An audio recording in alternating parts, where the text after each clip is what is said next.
ஜெயம் ரவி அவர்கள் இந்த மாதிரி பண்ற விஷயம் ஆர்த்தி அவங்களுக்கே தெரியாது அப்படின்ற மாதிரி சொல்றாங்க.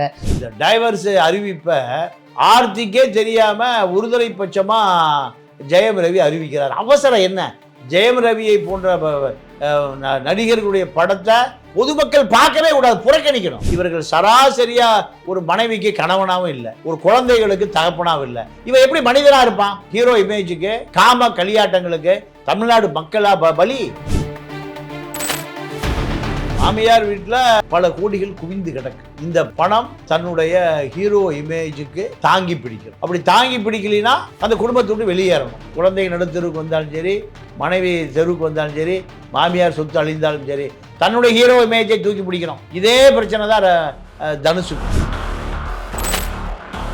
இனி அந்த அம்மா இனி ஒரு கல்யாணம் பண்ண முடியாது, அந்த குழந்தைகளுக்கு வாழ்க்கை இருக்கு. அப்போ இவர்களை அழுத்தம் கொடுக்கக்கூடிய நிகழ்ச்சியாகத்தான் ஜெயம் ரவி செய்கிறார். எதுக்காக? எல்லா விஷயத்துக்குமே தனுஷ் அவரை சம்பந்தப்படுத்துறாங்களே சார். இல்ல, தனுஷுடைய வாழ்க்கை நிலையம் அதுதான். ஏன் ஐஸ்வர்யா விட்டு ஓடுது? தனுஷ் மீது நிறைய புகார். தனுஷ் தான் இந்த கும்பலுடைய தலைவன். டைவர்ஸ் ஆகிற அத்தனை குடும்பமும் குற்றம் சாட்டுகிற ஒரே கவுபாய் தனுஷ் தான். இவர் 6 மணி 5 மணினா 5 நட்சத்திர பார்ல தான் பொழுதுபோக்கு, ஈஸியாக இருக்கக்கூடிய ரிசார்ட்டுகளில் தான் பொழுதுபோக்கு. இதுதான் சினிமாக்காரன் வாழ்க்கையே. ஜெயம் ரவி வசதியான வாழ்க்கை, ஆடி கார், BMW, பென்ஸ் காரில் வளர்ந்தவர். அதே போல் ஆர்த்தி அதே போல தான் பிறப்பு. அந்த அம்மாவுடைய நண்பர்கள், பள்ளி தோழிகள். அப்போ 2 பேருமே 5 நட்சத்திர வாழ்க்கையில் வாழ்ந்தவர்கள். யாரை கண்டுபிடிக்க முடியாது. சொந்த குடும்பத்தை அவர் கோச்சிக்கல. ஆர்த்தியை இழப்பதற்கு தயாராகிறார், குழந்தைகளை மறப்பதற்கு தயாராகிறாரு. அப்போ இவருடைய நோக்கம் என்னன்னா, தான் வாய்ப்பு இழந்த நடிகராக இருக்க விரும்பவில்லை. பேராபத்துக்கு இந்த குடும்பம் தயாராக இல்லை. இதுதான் ஈகோ சண்டை வரும். இவர்களை வழிக்கு கொண்டு வருவதற்கு, கட்டுக்குள் கொண்டு வருவதற்கு ஒரே பிரச்சனை, டைவர்ஸ், இந்த பாம், விவாகரத்து, இந்த இதை சொன்ன பிறகு அந்த குடும்பமே நிலை குலைந்து ஜெயம் ரவி மேலதான் முழு தவறு. ஆர்த்தியுடைய சொத்துக்கள் மீது, பணத்தின் மீது தான் ஆசையா, இல்லை ஆர்த்தி மீது, குழந்தைகள் மீது ஆசையா என்பது இந்த நீதிமன்றத்தில் வழக்கு போகிற போக்கில் தான் தெரியும். சமரசம் ஆயிட்டாருன்னா இந்த குழந்தைகள் எதிர்காலம், மனைவியுடைய எதிர்காலத்தை விரும்புகிறான்னு அர்த்தம். தன்னை அழித்துக் கொள்வதற்கு அவர் ஆகிவிட்டார் என்று தான் நம்ம எடுத்துக்கொள்ள வேண்டும். சினிமாக்காரன் எப்பவுமே, ரஜினி இப்போ 70 வயசுக்கு தாண்டிருச்சு. இப்போவும் 16 வயசு கதாநாயகியோட டூயட் பாடினா தான் அவர் ஹீரோவாக மக்கள் பார்ப்பான். துரைமுருகன் சொன்ன மாதிரி பல்லு போனவர், நரைச்சு போய் காது கேட்கல, செவிடு குருடு சினிமாவில். அப்போ அதே நோய் தான் ஜெயம் ரவிக்கும்.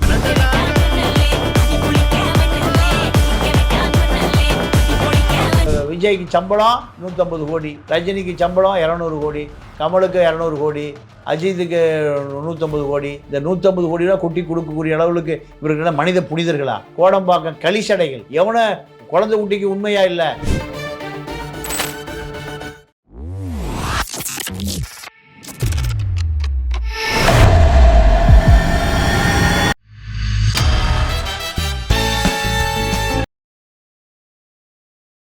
பிபிடி சினிமா நேயர்கள் அனைவருக்கும் வணக்கம். நான் உங்கள் அமிர்தா. இன்னைக்கு நம்மளோட தமிழா பாண்டியன் சார் தான் இருக்காரு. நிகழ்ச்சிக்கு போகலாம் சார். வணக்கம். எப்படி சார் இருக்கு? நல்லா இருக்கு. இப்போ ஏதாவது இந்த தமிழ் சினிமாவில் ஏதாவது ஒரு விஷயம் பரபரப்பாக பேசப்பட்டுட்டே இருக்குது. இப்போ ரொம்ப பரபரப்பாக பேசப்படுற விஷயம் ஜெயம் ரவி, ஆர்த்தி அவங்க விஷயம் நீங்கள் கேட்டிருப்பீங்க. ஏன்னா நீங்களே ஒரு சேனலில் பேசுனீங்க, அதையும் நாங்கள் பார்த்தோம். ஆனால் இது என்ன அப்படின்னா, ஜெயம் ரவி அவர்கள் இந்த மாதிரி பண்ணுற விஷயம் ஆர்த்தி அவங்களுக்கே தெரியாது அப்படின்ற மாதிரி சொல்கிறாங்க. தொடர்ந்து இந்த மாதிரியான நடிகர் நடிகைகள், இல்லை இந்த மாதிரி மீடியா ஃபீல்டில் இருக்கிறவங்க, அதுவும் ரொம்ப வருஷம் வாழ்ந்தவங்க, ஒரு 15 வருஷம் 20 வருஷம் வாழ்ந்தவங்க, பசங்க வளர்ந்ததுக்கப்புறம் இந்த மாதிரியான ஒரு டைமில் டைவர்ஸ் கொடுக்கறது அப்படின்றது அது என்னென்ன, அது எப்படின்றத சொல்ல தெரியல சார். இது மக்களுக்குமே இது என்ன தொடர்ந்து இந்த மாதிரி மீடியா ஃபீல்டில் நடந்துக்கிட்டே இருக்குது அப்படின்ற மாதிரியான ஒரு இது இருக்குல்ல சார். ஸோ இல்லை, இப்போ ஆர்த்தி குடும்பம் ஒரு பெரிய வசதியான குடும்பம். எடிட்டர் மோகன் ஜெயம் ரவியை விட. அப்போ இதை தெரிந்து தான் ஜெயம் ரவி ஆர்த்தியை காதலித்து திருமணம் செய்துகிறார். ஒரு 15-16 வருஷம். இப்போ 2 குழந்தைகள் தோளுக்கு மேல் வளர்ந்தவளாக இருக்கிறார்கள். ஜெயம் ரவியை பொறுத்த வரைக்கும், ஜெயம் ரவியே கதாநாயகனாக ஆர்த்தியுடைய அம்மா 3 படங்களை சொந்தமாக தயாரிக்கிறார், ஃபைனான்ஸ் பண்ணுறாங்க. 3மே படு தோல்வி. சைரன் ஒரு படம், அப்போ பல கோடி ரூபாய் நட்டம்.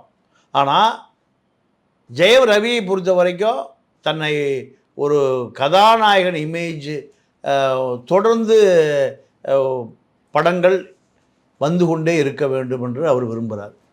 சினிமா கதாநாயகர்களை பொறுத்த வரைக்கும் வருஷம் ஒரு படம் கொடுத்துட்டே இருக்கணும். வெற்றியோ தோல்வியோ அதை பற்றி கவலை இல்லை. அது எம்ஜிஆருக்குமான உண்டான பழக்கம் அதுதான்.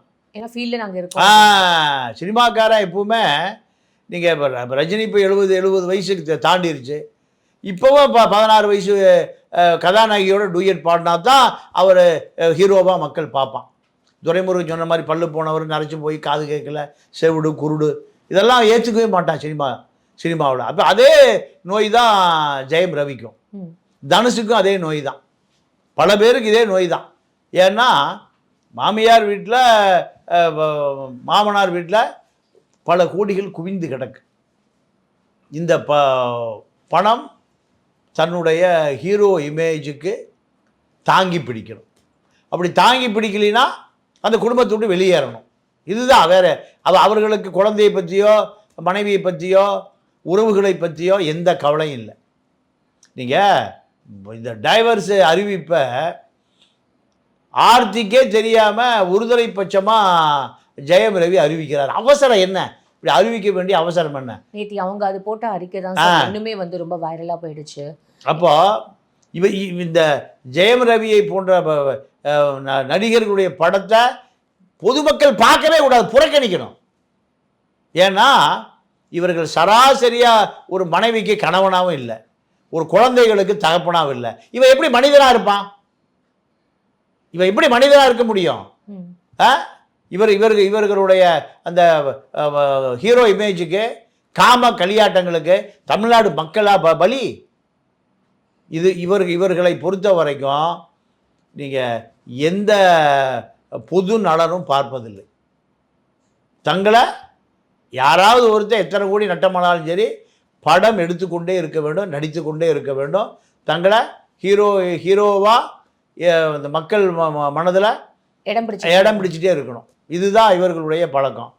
இப்போ இந்த பிரச்சனை எப்போ வருதுன்னா, படம் பல கோடி நட்டம், பல கோடி ரூபாய் இழப்பு ஏற்பட்ட பிறகு ஆர்த்தி குடும்பம் இனி சொந்த படம் எடுக்க வேண்டாம்னு நிறுத்தி வச்சிடுறாங்க. சொந்த படம், சொந்த தயாரிப்பே வேண்டாம், பல கோடி இழப்பு, பல கோடி லாபம் வருமானம் வரல, நட்டம். அப்போ இவர்களுக்கு இதை தவிர வேறு வழி இல்லை. இந்த முயற்சிக்கு ஜெயம் ரவி என்ன நினைக்கிறாரு? இவர்கள் சொத்து அழிவதையோ இல்லை பணம் கரைவதையோ கடனாவதோ அவர்களுக்கு கவலையே இல்லை. அவர்களுக்கு என்ன கவலைனா, தான் அதாவது ஓய்வு பெறுகிற வயதை கடந்த பிறகும் கதாநாயகியாக நீங்கள் டூயட் பாடணும். இதுதான் இவர்களுடைய விருப்பம். நீங்கள் சிவாஜி குடும்பமே சொந்த படம் எடுத்து பல கோடி நட்டமாகி, சிவாஜினா சாந்தி தியேட்டர் தான் அடையாளம் மவுண்ட் ரோட்டில். அந்த சாந்தி தியேட்டரை விற்றுட்டாங்க. சிவாஜி குடும்பம் நீங்கள் தமிழ்நாடு தாண்டி நீங்கள் இந்தியா முழுக்க தெரிஞ்ச குடும்பம் சிவாஜி குடும்பம். சிவாஜி குடும்பம் சொந்த படம் எடுப்பதை நீங்கள் நிறுத்தி பல கோடி நட்டமாகி போச்சு. ஏவிஎம் ஏறக்குறைய ஏவிஎம் நிறுவனத்தை தெரியாத ஆட்களே இருக்க முடியாது சினிமா இண்டஸ்ட்ரியில். ஏவிஎம் ஸ்டுடியோவுக்கு முன்பு நின்று படம் எடுப்பது தான் சென்னைக்கு வரனுடைய கனவு. அந்த ஏவிஎம் உருண்டை சுற்றிட்டே இருக்கும். அவர்கள் சினிமா எடுக்கிறது நிறுத்திட்டாங்க. ஜெமினி வாசன், ஜெமினி ஸ்டுடியோ, இது சின்ன குழந்தை பிபி ஊதிட்டு இருக்கோம், அதெல்லாம் நிறுத்திட்டாங்க. ஏன்? பல கோடி ரூபாய் நட்டம் எங்கே போச்சுன்னே தெரியல. அப்போ ஜெயம் ரவியுடைய மாமியார் குடும்பம் அந்த குழந்தைகளுடைய எதிர்காலத்தை நலன் கருதி சொந்த படம் எடுப்பதை நிறுத்திட்டாங்க. ஜெயம் ரவியை கதாநாயகனை வச்சு படம் எடுப்பதை நிறுத்திட்டாங்க. அப்போ விஜயுடைய கோட்படமே ஆவரேஜ் தான், லியோவே ஆவரேஜ் தான். படம் எடுத்த கல்பாத்தி அகோரம் போட்ட காசு வந்துருச்சானா வரல. லியோ படம் எடுத்த நிறுவனம் மீண்டும் படம் எடுக்க வரல. கல்பா ஜாகவரை மீண்டும் படம் எடுக்க வரமாட்டான். இதுதான் நிலைமை. விஜய்க்கு ஆவரேஜ் தான். ஆனால் ஜெயம் ரவி போடுகிற 100 கோடியை படம் எடுக்கவே முடியாது. ரெண்டாவது, இன்னைக்கு சின்ன பட்ஜெட் படங்களெல்லாம் திரைக்கு வர்றதே இல்லை. குறைந்த பட்ஜெட்டே இன்னைக்கு 100 கோடி ரூபா. இதுதான் சின்ன பட்ஜெட். பெரிய பட்ஜெட்னா 500 கோடி ரூபா, 1000 கோடி ரூபா தமிழ் இண்டஸ்ட்ரியில். அப்போ ஜெயம் ரவியுடைய மாமியார் குடும்பம் இவரை நம்பி 100 கோடி ரூபா இறக்குவதற்கு அவர்கள் தயாராக இல்லை. இதுதான் ஈகோ. இதுதான் என்னை விட அப்படி பார்த்தா ஜெயம் ரவி அவர்களே வந்து அவங்க அப்பாவே டைரக்டர் தானே சார், அவங்க அண்ணாவே டைரக்டர் தானே சார். அப்படி இருக்கும்போது அவங்க அப்பா எடிட்டர், அவங்களே ஒரு படம் தயாரித்து பையன் மேலே இன்வெஸ்ட் பண்ணுறதுக்கு ரெடியாக இல்லாத போது இவங்க எப்படி மாமியார் வீட்டில் எக்ஸ்பெக்ட் பண்ணுறாங்க? அது கூட ஒரு பெரிய இஷ்யூ தானே சார். இல்லை, அதுதான் இப்போ அவர் என்னன்னா, சொந்த குடும்பத்தை வந்து அவர் கோச்சிக்கல. அது கோவித்து கொண்டாலும் இழப்பு யாருக்கும் இல்லை. ஆனால் ஆர்த்தியை இழப்பதற்கு தயாராகிறார். குழந்தைகளை மறப்பதற்கு தயாராகிறாரு ஜெயம் ரவி. அப்போது இவருடைய நோக்கம் என்னென்னா, தான் வந்து வாய்ப்பு இழந்த நடிகராக இருக்க விரும்பவில்லை. மீண்டும் ஒரு படத்தை ஹிட்டு கொடுத்தா 3 படத்தில் இழந்த பல 100 கோடியை சம்பாதிச்சலாம் நினைக்கிறார். ஆனால் இந்த ரிஸ்க்குக்கு, இந்த பேராபத்துக்கு இந்த குடும்பம் தயாராக இல்லை. இதுதான் ஈகோ சண்டை வருது. அப்போ மனைவிகிட்ட பேசுவதா இல்லை, குழந்தைகிட்ட பேசுறதில்லை. இவர் மாமனார் வீட்டில் தானே இருக்கார், மாமியார் வீட்டில் தானே இருக்கார். அப்போது இது இடைவெளி பெரிசாகி கொண்டே போகுது, ஈகோ பெருசாகிட்டே போகுது. இவர் 6 மணி 5 மணினா 5 நட்சத்திர பாரில் தான் பொழுதுபோக்கு, ஈஸியாக இருக்கக்கூடிய ரிசார்ட்டுகளில் தான் பொழுதுபோக்கு. இதுதான் சினிமாக்காரன் வாழ்க்கையே. இப்போது இந்த ஜெயம் ரவி வசதியான வாழ்க்கை, ஆடி கார், BMW, பென்ஸ் காரில் வளர்ந்தவர். அதே போல் ஆர்த்தி அதே போல் தான் பிறப்பு. அந்த அம்மாவுடைய நண்பர்கள், பள்ளி தோழிகள், இப்படி நண்பர்கள். அப்போ 2 பேருமே 5 நட்சத்திர வாழ்க்கையில் வாழ்ந்தவர்கள். யாரை கண்டுபிடிக்க முடியாது.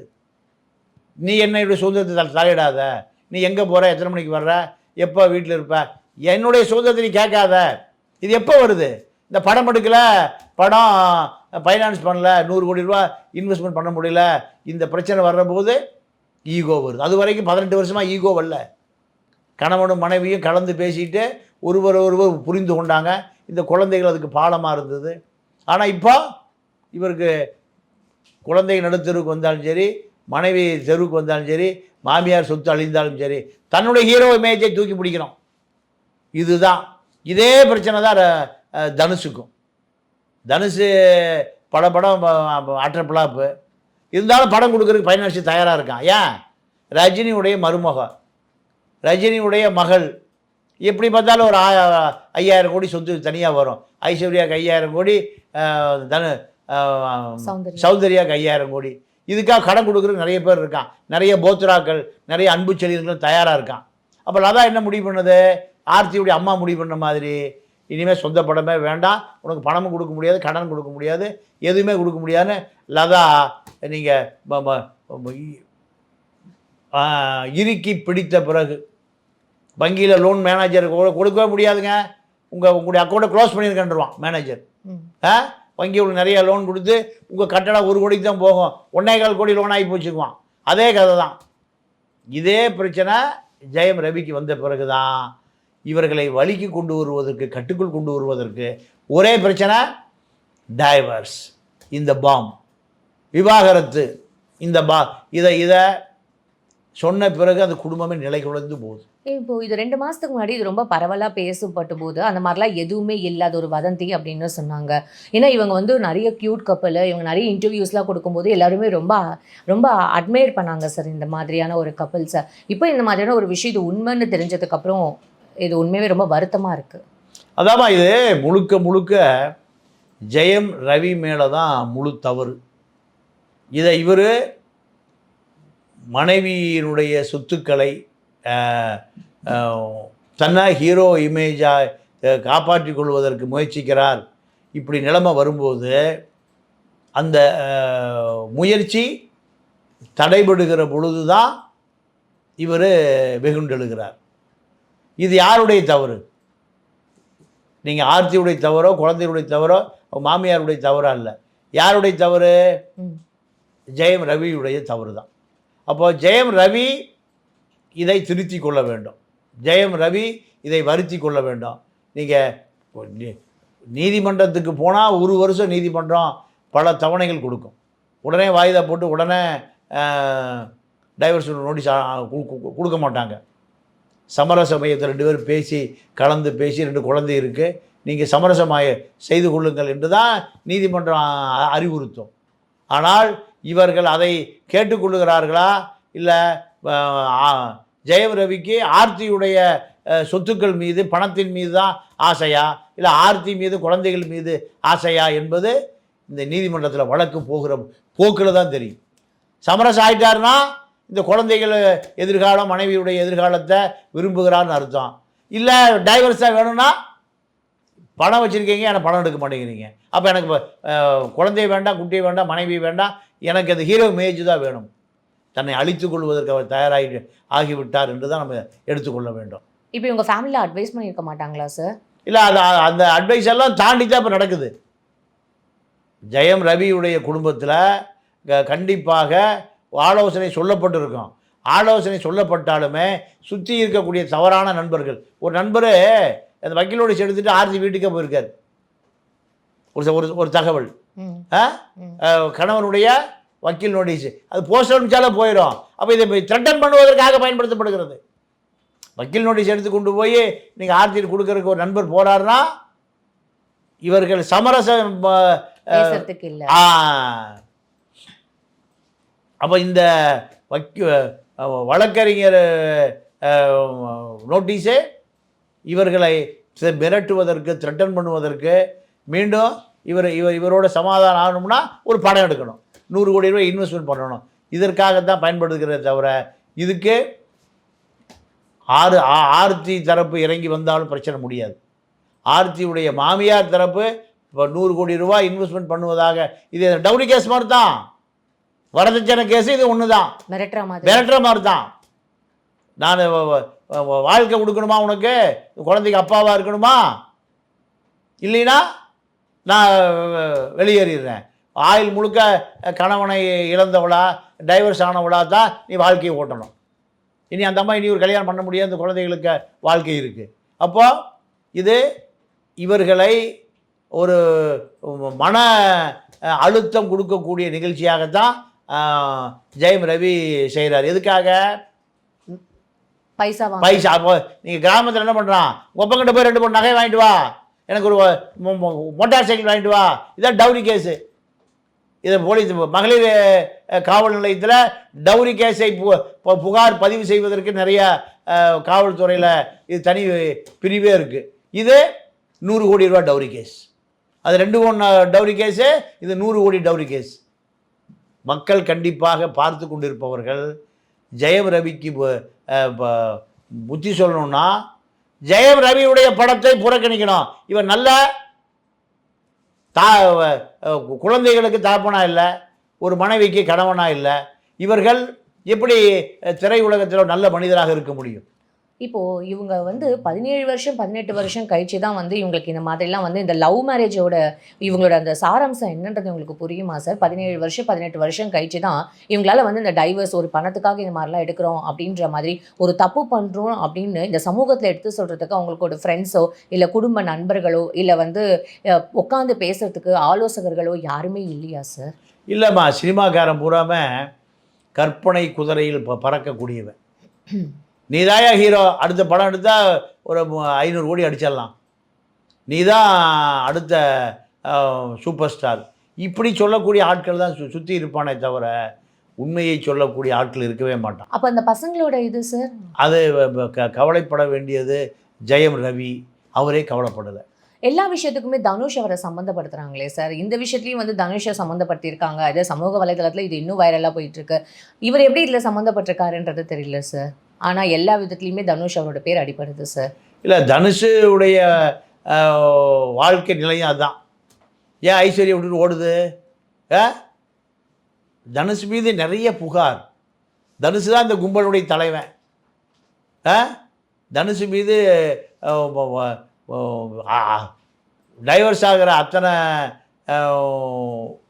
குடும்பமும் குற்றம் சாட்டுகிற ஒரே கவுபாய் தனுஷ் தான்.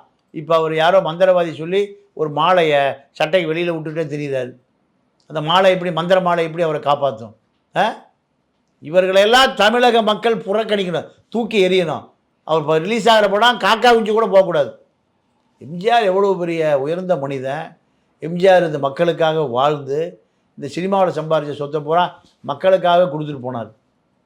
அவர் தான் திரைப்பட நடிகர். ஆனால் இவர்கள் ரஷ்யாவில் சொல்லுவான், என்னையா சினிமா என்ன, அவர்கள் அனுபவிப்பதற்கு நம்ம பணம் கொடுக்குறோம். மூட்டை தூக்கிறவன் 1500 டிக்கெட் கொடுத்து வாங்கி பார்க்குறான் கோட்டு படம் 1500, அவருக்கு சம்பளம் 200 கோடி ரூபா. ஏன் தியேட்டரில் 50 ரூபாய்க்கு சினிமா பார்க்க முடியாதா? 40 பைசாக்கு சினிமா பார்த்தோமா இல்லையா? 40 பைசா தரையில் கிராமங்களில் மண்ணில் உட்காந்து 40 பைசாக்கு சினிமா பார்த்தோம். இப்போ இவர் இன்றைக்கி 1500 ரூபா. இந்த 1500 ரூபா விஜய்க்கு சம்பளம் 150 கோடி, ரஜினிக்கு சம்பளம் 200 கோடி, கமலுக்கு 200 கோடி, அஜித்துக்கு 150 கோடி. இந்த 150 கோடி ரூபா கொட்டி கொடுக்கக்கூடிய அளவுக்கு இவர்களெல்லாம் மனித புனிதர்களா? கோடம்பாக்கம் களிசடைகள். எவனை குழந்தை குட்டிக்கு உண்மையா இல்லை, அப்பா அம்மாவுக்கு உண்மையா இல்லை, அண்ணன் தம்பிக்கு உண்மையா இல்லை, பொண்டாட்டிக்கு நல்ல புருஷனா இல்லை, மாமியார் மாமனார் வீடு நீங்கள் வீட்டுக்கு மாப்பிள்ளையாக வச்சுருந்தவனுக்கு உண்மையா இல்லை, எல்லாம் தூக்கி பொறிஞ்சிட்டு கிளம்பிட்டான். 18 வருஷமாக பாதுகாத்தவர்களுக்கு நன்றியே இல்லை. இவன் எப்படி இந்த மக்களுக்கு நன்றியாக இருப்பான்? இவர்களுடைய படத்தை எல்லாம் மக்கள் என்னைக்கு புறக்கணிக்கிறானோ அன்னைக்கு தான் இவர்கள் திருந்துவார்கள். அந்த காலம் கூடிய சீக்கிரம் வரும். ரவி அவர்களோட அண்ணா ராஜா அவருமே வந்து ஒரு டைரக்டராக வந்து வலம் வந்தார். இப்போ அவரும் பெரிய அளவில் பேசப்படல இல்லை சார்? இல்லை, பேசப்படலைன்னா அவர் பெரிய படம் ஹிட்டெல்லாம் கொடுக்கல. அவருக்கு ஆர்த்தியுடைய அம்மாவை போல் யாரும் அமையலை. அப்படி அமைஞ்சிருந்தால் அவரும் இப்போ பல ஹிட்டுகளை கொடுத்துருப்பார், பல சேரணங்களை ஓத விட்டுருப்பார். அப்படி இல்லை, ரஜினிக்கு தனுஷ் அமைந்ததை போல். இப்போ தனுஷு கேட்டால் கொட்டி கொடுக்குறதுக்கு பல தயாரிப்பாளர் தயாராக இருக்கான், ஃபைனான்ஸுக்கு தயாராக இருக்கான், அன்பு செல்லியும் தயாராக இருக்கான், பல போத்துராக்கெலாம் தயாராக இருக்கான். ஏன் எப்படியும் ரஜினிகிட்ட வரும். ரஜினி இந்த கணக்கு தான். இப்போ டைவர்ஸ் ஆகி போச்சு, இனி கிளைம் பண்ண முடியாது, இனி கிளைம் பண்ண முடியாது. இவ்வளோ நேரம் எங்களுக்கு ரொம்ப அழகாக எல்லாமே எக்ஸ்பிளைன் பண்ணுங்க சார். உங்களோட பொன்னான நேரத்துக்கு ரொம்ப நன்றி. நன்றி, வணக்கம்.